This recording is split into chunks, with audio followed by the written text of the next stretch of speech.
Olá, meus irmãos. A paz do Mestre esteja com todos vocês. Que Deus abençoe. Mais uma vez compartilhando o pão com uma breve mensagem, uma rápida mensagem para fortalecer a nossa fé. O versículo de hoje encontra-se no livro de Atos dos Apóstolos, capítulo 25.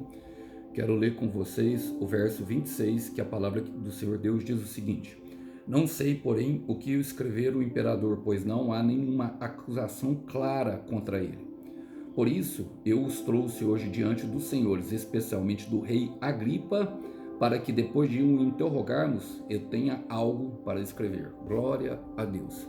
Irmãos, o governador Festo se vive um verdadeiro dilema diante de Paulo, que voluntariamente se entregou e se colocou em algemas para cumprir o seu propósito, algo que Jesus tinha dado e colocado no coração dele, que era justamente ministrar a palavra, e o caminho seria justamente a prisão, para que ele pudesse chegar ao homem mais importante do mundo naquela época, o governador romano César. Essa era a missão de Paulo, esse era o propósito de Paulo, essa era a cruz de Paulo, e o caminho era a prisão.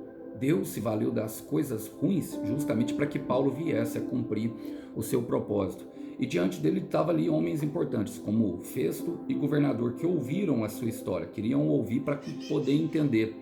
E diante desse versículo eu aprendo três coisas sobre os propósitos de Deus para a nossa vida. A palavra fala: Não sei, porém, o que escrever ao imperador. E muitas vezes será assim, irmão.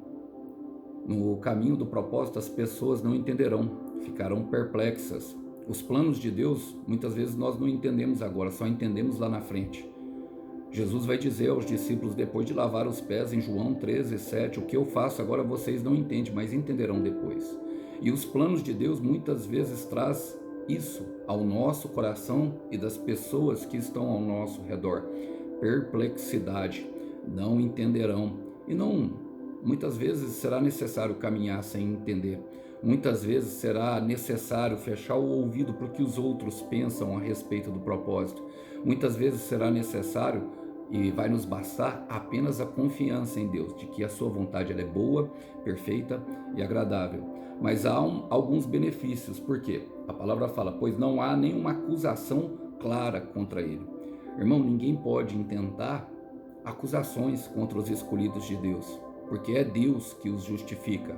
E mesmo que intentam, mesmo que falem com a boca e que difamem, Deus trará no determinado tempo a justiça dele do céu. Se você se colocou em um propósito e se você se colocou diante do Senhor com um coração sincero para lhe obedecer, mesmo que isso implique em passar por humilhações, difamações, acusações e até mesmo prisões, e ali exercer aquilo, Deus vai usar isso para um propósito maior. Creia nisso.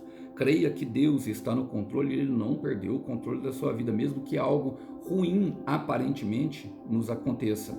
Olha, a palavra vai dizer assim, por isso eu o trouxe hoje diante dos senhores, especialmente do rei Agripa, para que depois de o interrogarmos, eu tenha algo a escrever. Vocês percebem o propósito de Festo, irmãos? Então, essa é a terceira coisa que nós aprendemos, justamente que irão se reunir e irão discutir sobre o problema. E depois de nos ouvir, depois de verem as nossas atitudes, entenderão que o Mestre está no controle, que Jesus está no controle das nossas vidas. Verão Jesus, e foi isso que Paulo fez. Paulo pregou corajosamente o seu encontro com Jesus diante de homens poderosos, homens que tinham grande pompa, um rei e um governador, mas Paulo mostrou através da sua vida o verdadeiro rei. Alguns ficaram sem entendimentos, mas outros no meio do caminho entenderão, e é isso que Deus usa muitas vezes, se vale para alcançar corações que estão endurecidos e ainda não conhecem o Rei da glória. E pensando nisso, quero deixar um versículo do próprio apóstolo Paulo, que está em Romanos capítulo 8, versículo 1, que diz que aqueles que estão em Cristo não há mais condenação sobre estes. Vamos orar por isso? Senhor, eu quero colocar diante de Ti o meu irmão e a minha irmã em um firme propósito, Pai.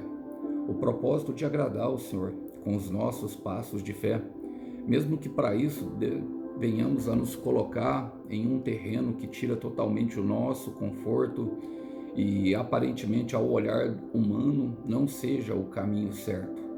Não, Pai, nós sabemos em quem nós temos crido e nós sabemos que o Senhor não perdeu o controle de nada. Fala conosco, Pai, e ajuda-nos a dar esses passos acertados de fé, a fim de que nós venhamos a agradá-lo, a fim de que nós venhamos a alcançar o alvo, esquecendo-se das coisas que para trás ficam e prosseguindo para aquilo que importa. É o que nós oramos hoje e pedimos em nome do Senhor Jesus. Irmão, esquecendo-me das coisas que para trás ficam e prosseguindo para o alvo que está em Cristo Jesus. Que Deus abençoe os irmãos. A paz do Mestre. Tchau, tchau.